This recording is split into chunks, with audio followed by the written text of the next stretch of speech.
Project, I did Bollinger Bands versus Keltner channels to see which is better to find to measure the volatility and find the buying and selling dates.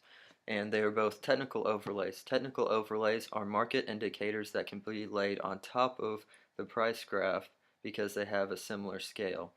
The ways some are created are using volume, momentum, mean, or volatility, and here are a few examples, which are Bollinger Bands, Keltner channels, moving average, volume by price, but I'll be focusing on Bollinger Bands and Keltner channels, which are both volatility indicators. So Bollinger Bands is found by first finding the simple moving average, and the simple moving average is found by taking the past given number of days of the closing price, for me it was 20 days, and adding them together and dividing by that given number, which was 20. This will give you the simple moving average, which is that middle line that is shown in orange on the graph. You then take two standard deviations above and below that simple moving average to have your upper and lower band. And for Bollinger Bands, the graph expands when volatility increases, as can be seen uh, in April and May, that they both expand, both the lower and upper band, and it contracts like in June when the volatility is low. And you can change how many standard deviations are used to get a tighter band or a further away band. So one will have too many buy and sell dates and three will not have enough. So you have to find that middle ground, which I used as 2. And Keltner channels, which is found by finding the average true range and the exponential moving average. The exponential moving average is found similarly to the simple moving average, where you add the days previously together, but more weight is given to the most recent days. This gives that center line again, the orange in the graph, and two average true ranges is added and subtracted to find the upper and lower band. The average true range is found by first finding the true range, which is the max of the absolute values of the high price minus the low price minus the previous close price, and the high price minus the previous close price. And that max is found, and the average is then taken of the past given number of days, which I used 20 to get the average true range. Again, the multiplier can be changed. If 1 is used, then the bands are close together and there are too many buy and sell dates. And if 3 is used, the graph expands and there won't be enough buy and sell dates. So the difference between Bollinger Bands and Keltner channels, they're both good at using strategies of breakout and fading, which is when the price leaves the bands, and fading is when they come back into the bands. The Keltner channel usually has a tighter envelope that people usually like. The Keltner channel reacts quicker to the price changes, and the Keltner channel has little lag when trends develop, which can be seen on these graphs. So when the price changes in April and May, the Keltner channel keeps close to the graph and is smooth, while the Bollinger Band jumps up and down when that happens. But I think that the best way to use them is what is called the Bollinger Band Keltner channel squeeze, which is the Bollinger Band falls within the Keltner channels when volatility is low, and that's when you need to start watching the graph because the volatility will soon rise at some point, and so the price will either rise or decrease, which can be seen in the graph.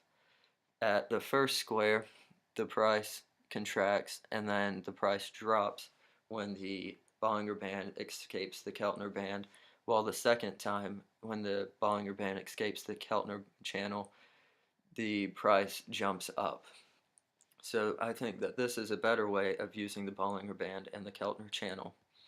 So in conclusion, both give a similar result on when to buy and sell, but the Keltner channel gives the narrower envelope, which people tend to like, but I think that a combination of Bollinger Bands and Keltner channels is a better indicator than one or the other on their own.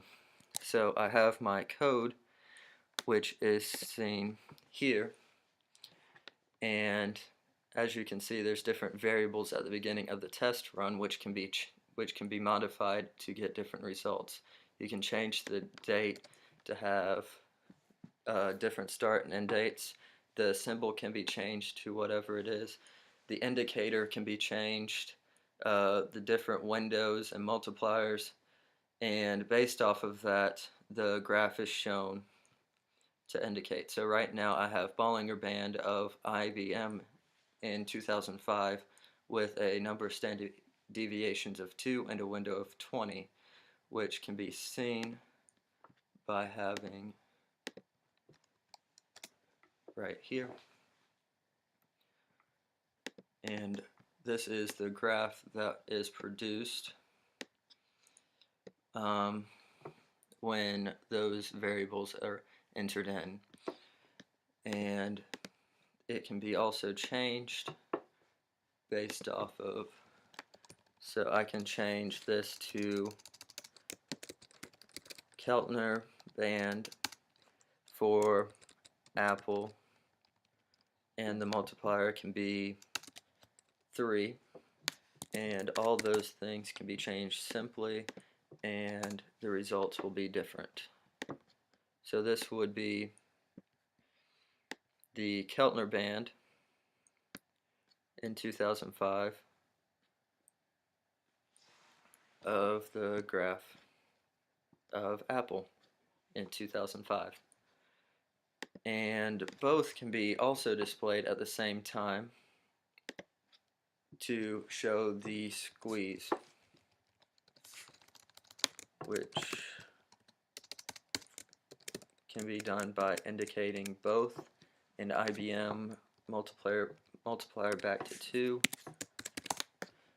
and the graph will be shown of having that Bollinger Band Keltner squeeze, which in this example you can see that in May the prices constrict and the Bollinger Band falls between, and then it escapes and the price jumps up at that time. So each thing can be changed, and methods are called to find the data for the Keltner channels, which would be the close, the price, the close price, and the high and the low, and all that is found. And the rolling mean, the upper band, the lower bound, is found by having a method of get Bollinger Bands, and the Keltner channel puts it into the actual data frame that was used, and the plot is called. I also have a method for orders, which will show the buy and sell dates at that time based off of the Bollinger Band and the Keltner channel, which can also be seen when those things are not commented out, which can be displayed here. So these are the buy and sell dates. Index for buy, so those are the buy dates, and the sell dates for the Bollinger Band and the Keltner channel for each.